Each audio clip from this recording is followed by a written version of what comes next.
জ্বালানি সংকটের কারণে দেশের অর্ধশত বিদ্যুৎ কেন্দ্র অলস বসিয়ে রাখতে হচ্ছে। ফলে চাহিদা অনুযায়ী মিলছে না বিদ্যুৎ। দিনে গড়ে 1000 মেগাওয়াটের মতো লোডশেডিং করতে হচ্ছে। বিশ্লেষকদের আশঙ্কা, মধ্যপ্রাচ্যের চলমান উত্তেজনা এই সংকটকে আরও বাড়িয়ে দিতে পারে।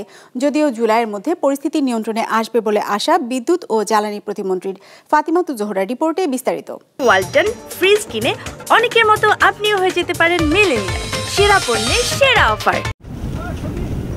তীব্র গরমে দেশে বিদ্যুতের চাহিদা বেড়ে চলেছে, যা মেটাতে বাড়ানো হয়েছে উৎপাদনও। সোমবার দেশের ইতিহাসে সর্বোচ্চ 16,233 মেগাওয়াট বিদ্যুৎ উৎপাদন করা হয়েছে।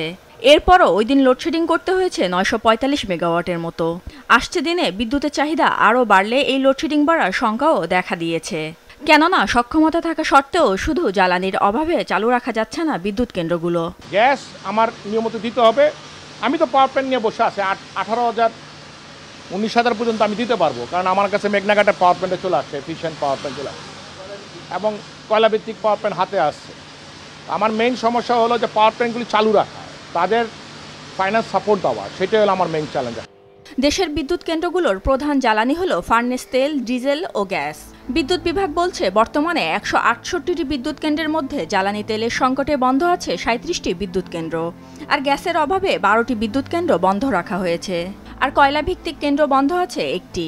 সব মিলে এই 50টি কেন্দ্রে 5116 মেগাওয়াট বিদ্যুৎ উৎপাদনের সক্ষমতা থাকলেও জ্বালানি সংকটের কারণে মিলছে না কিছুই।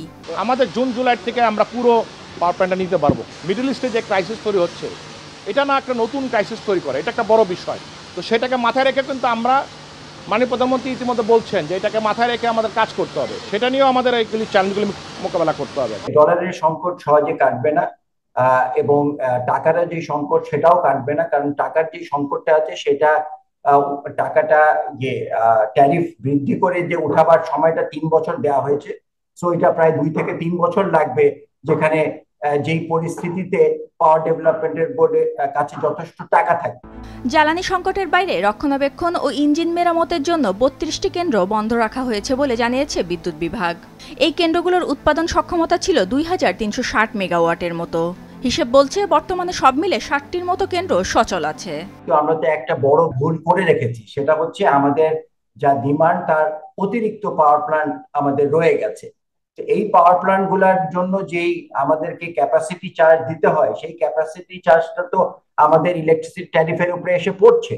আমরা যদি আর কোনো অপচয়মূলক ব্যয় না করি, তাহলে আমি মনে করি 3 বছরের মাথায় আমরা এমন একটা জায়গায় আসব যেখানে পাওয়ার ডেভেলপমেন্ট বোর্ডের হাতে যথেষ্ট টাকা থাকবে, যেটা দিয়ে তারা জ্বালানি কিনতে পারবে।